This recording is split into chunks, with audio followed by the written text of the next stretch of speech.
नमस्कार। फिर से हाजिर हूँ एक नई कहानी के साथ में। मैं हूँ राज। आप देख रहे हैं हाईवे नाइट।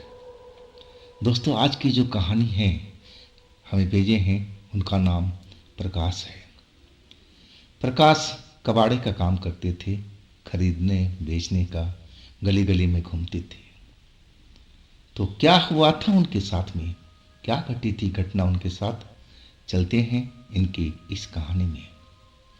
लेकिन दोस्तों, अगर आप मेरे चैनल पर पहली बार जुड़े हैं या फिर अभी तक मेरे चैनल को सब्सक्राइब नहीं किया है तो प्लीज़ कर लीजिए और साथ में बेल आइकन को ज़रूर दबाइएगा ताकि वीडियो का नोटिफिकेशन सबसे पहले आपके पास जाए। तो शुरू करते हैं आज की कहानी। दोस्तों, मेरा नाम प्रकाश है। लोग बाग प्रकाश कबाड़ी कह करके मुझे बुलाते हैं। मैं राजस्थान का रहने वाला हूँ और उत्तर प्रदेश के शहर गाज़ियाबाद में मैं कबाड़े का काम करता हूँ। साल 2014 की बात है। मैं अपना ठेली रिक्शा लेकर के और गली गली कबाड़ी कबाड़ी का आवाज़ लगाता रहता था।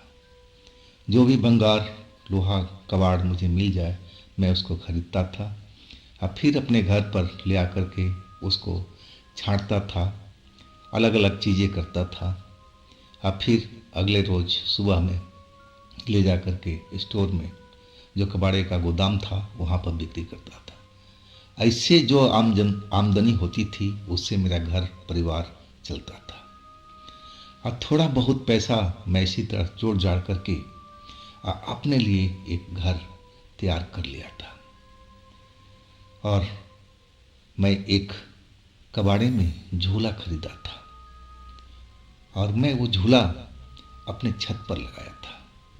अब सर्दियों का टाइम था तो मैं सोचा था कि धूप में हमारे बच्चे, हमारी पत्नी उस पर बैठ कर के झूला झूलें और धूप का आनंद भी लें। लेकिन वैसा हो नहीं पाया। वो रात तो मैं कभी भूल ही नहीं पाता हूँ। मैं उस झूला को बड़े शौक से खरीदा था, कबाड़ा ही था, लेकिन जब मैं उसको लेके आया था ना तो मैं अच्छी तरह से उसका साफ सफाई करके और पेंट रंग रोगन करके चमका दिया था नए की तरह। और फिर मैं अपने छत पर ले जा कर के उसको लगा दिया था। मेरे बच्चे जो थे बहुत खुश थे, उस पर झूला झूल रहे थे और मेरी पत्नी भी खुश थी। मैं उसको भी बिठाया, मैं खुद भी बैठा और हमें बहुत अच्छा लग रहा था। एक शाही अंदाज सा मुझे महसूस हो रहा था उस झूले पर बैठने के बाद में। लग रहा था कि मुझे बहुत मज़ा आ रहा है उस झूले पर। और सारा दिन तो सब कुछ सही रहा। रात आई, हम खाना वाना खा कर के और अपने कमरे में सो गए थे। सर्दियों की रात थी और ठंडी हवा तो चली रही थी और ठंडी का टाइम तो बस रजाई में घुड़क जाने का होता है। मेरे बच्चे सो चुके थे, मेरी पत्नी सो चुकी थी और मैं सोने ही जा रहा था। अब रात के करीब 11 बज रहे थे। तभी मुझे एहसास हुआ कि जो मेरा छत पर झूला है ना, उसकी आवाज़ आ रही, जैसे उस पर कोई बैठा हो और उसको झुलाने का कोशिश कर रहा हो और झूला झूल रहा हो। जब वो आगे पीछे करता था ना तो एक अजीब सी उसमें से आवाज़ निकलती थी। मैं समझा कि तेज हवा चल रही है, शायद इसीलिए झूला ये इधर से उधर झूल रहा है और उसी की आवाज़ आ रही है। लेकिन ऐसा तो बार बार होने लगा था। मैं कुछ देर इंतज़ार किया लेकिन वो झूले की आवाज़ बराबर आती रही। तो मुझसे रहा नहीं गया। मैं सोचा चल करके देखना चाहिए, आखिर तेज हवा होगी तो झूला कहीं ख़राब ना हो जाए।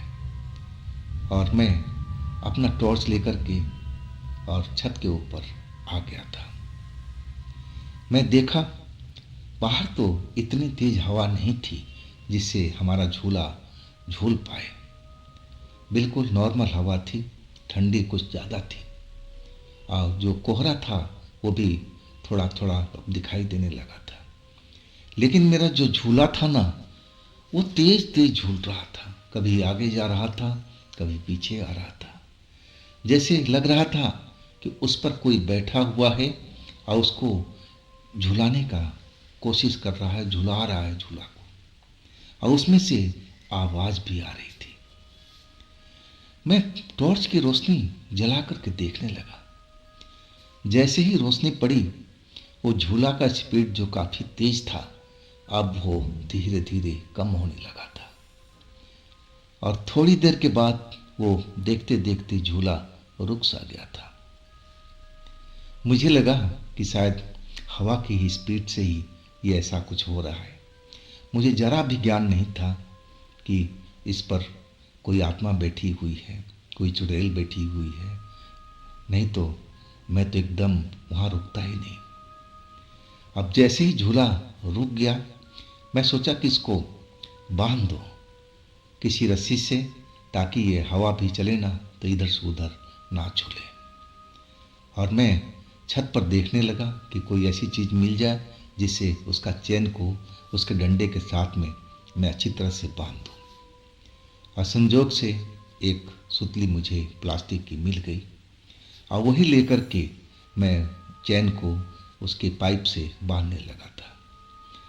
अब मैं मजबूती से बांध करके अब मैं संतुष्ट था कि चलो अब कोई भी हवा चलेगी ना तो झूला हिलेगा नहीं, ना आवाज़ हमें सुनाई पड़ेगी। मैं संतुष्ट था और मैं उठ करके खड़ा हुआ। टॉर्च जलता हुआ था और उसी झूले के ऊपर में रखा हुआ था। अब मैं उठ करके खड़ा हुआ ना, तो जैसे किसी ने मेरे को जोर से धक्का दिया। अब मैं उसी झूले पर जा करके गिर गया, और जैसे ही गिरा वो झूला तेज तेज आगे पीछे झूलने लगा। टॉर्च जो थी वो छिटक करके मेरे छत पर जा गिरी थी, लेकिन अभी तक वो जल रही थी। लेकिन किसने मेरे को धक्का दिया? ये झूला जो मैं बांध रखा था पाइप में, आखिर ये किसने खोल दिया? अपने आप तो खोलने से रहा। आप बिना हवा का ये झूला कैसे झूल रहा है? मैं तो झूला नहीं रहा हूं, और मैं तो एकदम डर गया था कि ये सब क्या हो रहा मेरे साथ में। तेज तेज झूला आगे की तरफ जा रहा था और फिर पीछे की तरफ। बहुत ही डरावना अनुभव था मेरी लाइफ में। मैंने आज तक ऐसा कभी डरावना अनुभव नहीं किया था। मैं बेहद डरा हुआ था, और इतना तेज झूला था कि मैं रोक नहीं पा रहा था उसको। कुछ ही वक्त ये सब हुआ था, ज़्यादा देर नहीं हुआ था। और तभी मैं सोचा कि अपने पैर लगा करके और झूले को रोक दूं, और फिर मैं यहाँ से नीचे भाग जाऊं। लेकिन ऐसा हो नहीं सका। जैसे ही मैं पैर लगाने के छत पर कोशिश किया ताकि झूले को रोक सकूं, मैंने देखा कि मेरे बगल में एक लड़की बैठी हुई है। 25-26 साल, 30 साल के अंदर अंदर होगी। सफ़ेद कपड़ा था पहने हुए, वो खुले बाल थे, और वो मुझसे बिल्कुल सट करके, कुछ ही गैप था, और कहा जाता बिल्कुल साथ में बैठी हुई थी, और झूला को वही झुला रही थी। जैसे मैंने उस लड़की को देखा, मैं तो पहले ही डरा हुआ था, और मैं तो चीख पड़ा था, तेज आवाज में चिल्ला पड़ा था। मैं अपने बीवी का नाम लेकर के आवाज़ लगाने लगा कि जल्दी आओ, मुझे बचाओ, मुझे बचाओ। और तब तक तो जो लड़की बैठी थी झूला पर, वो मुझे तेज धक्का दिया झूले से, और मैं फर्श पर जा कर के छत के गिर पड़ा था। और इसके बाद मुझे होश नहीं रहा। मुझे होश आया तो मेरे बाल बच्चे, मेरी पत्नी छत पर खड़ी थी और मुझे चिल्ला रही थी, होश में लाने की कोशिश कर रही थी। मेरे बच्चे बोल रहे थे, पापा पापा क्या हुआ पापा, आप यहाँ पर कैसे गिरे पड़े हो। मेरी पत्नी मुझे जगाने की कोशिश कर रही थी, होश में लाने की कोशिश कर रही थी। और जैसे ही मैं होश में आया, मैं कांप कर रह गया था। सब बातें मुझे याद थी कि मेरे साथ में क्या हुआ था। मैं पलट करके उसी झूले की तरफ देखने लगा। वो झूला वैसे की वैसे ही खड़ा था, जबकि अब हवा भी तेज चल रही थी, बिल्कुल हिल नहीं रहा था। और जो मैं सुतली बांध रखा था, सुतली जमीन पर गिरा हुआ था। हाँ, मैं एकदम डर गया था। अपने बाल बच्चों को लेकर के सीधा मैं बोला, जल्दी चलो नीचे, जल्दी चलो नीचे। मेरी पत्नी, मेरे बच्चे समझ नहीं पा रहे थे कि सब मैं ऐसा क्यों कर रहा हूँ, मैं कैसे ज़मीन पर गिरा हुआ था, ये मेरे साथ में क्या हुआ था, समझ नहीं पा रहे थे। जब मैं अपने कमरे में अंदर पहुँच गए, दरवाज़ा अच्छी तरह से बंद कर दिया और तब मैं अपने पत्नी को बताया कि मेरे साथ छत पर क्या क्या हुआ है।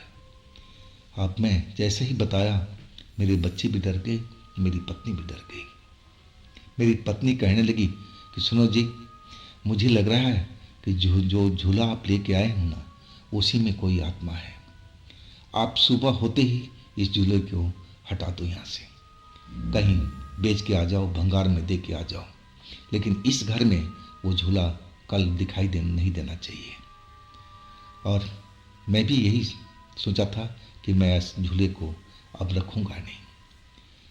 और कुछ ही घंटा हुआ था, अभी करीब रात के 2 बजे हुए थे, और मैं लंबा टाइम तक छत पर गिरा हुआ था। अब मुझे तो होश ही नहीं था। और इसके बाद हम कमरे में आ ही चुके थे, सब कुछ मैं पत्नी को बता ही चुका था। अचानक फिर झूला छत पर चलने की आवाज़ आने लगी थी। जोर जोर की उसकी जो चैन हिल रही थी, एक अजीब सी आवाज़ निकल रही थी, बहुत ही डरावनी आवाज़ थी। और वो काफ़ी देर तक झूला झूलता रहा अपने आप। मुझे बिल्कुल लग रहा था कि वही लड़की जिसको मैंने देखा था, वही झूले पर झूल रही होगी। आखिरकार 4 बज गए थे, तब जाकर के वो झूला रुका था। अब तो हम सो नहीं पाए थे सारी रात, बिल्कुल डरे हुए थे। अब मैं चाह रहा था कि कैसे दिन हो कि मैं इस झूला को डिसमेंटल करूं, अब फिर मैं अपने ठेले रिक्शा पर डाल करके भंगार के कबाड़ में बेच आऊं। और वही हुआ, जब सुबह सूरज का किरण निकल गया, तब जाके हमें राहत मिली थी। अब जो बच्चे थे वो भी डरे हुए थे, मेरी पत्नी भी डरी हुई थी। अब पत्नी तो कह रही थी कि बस सुबह हो चुका, इस झूला को निकालो और ले जाओ। अब फिर मैंने वही किया था, झूला को डिसमेंटल कर दिया और फिर मैं अपने ठेली रिक्शा पर रखा और गोदाम की तरफ चल पड़ा था। जब झूला को मैं गोदाम में बेच आया ना, तब जाके मुझे संतुष्टि मिली थी। मैं अपने घर पर आ गया था और उसके बाद छत पर वो लड़की कभी भी नहीं दिखाई दी, ना कोई ऐसी आवाज़ आई। तो मुझे तो लगता था कि जिस झूला को मैं कबाड़े में खरीद कर लाया था, उसमें ज़रूर कोई आत्मा का वास था। और वो उसी रात में जो लड़की दिखी थी, मुझे लगता था कि वही लड़की होगी जो झूले में रात भर झूलती थी, और वही थी जिसने मुझे छत पर धक्का दिया था, और सब उसी का किया धरा था।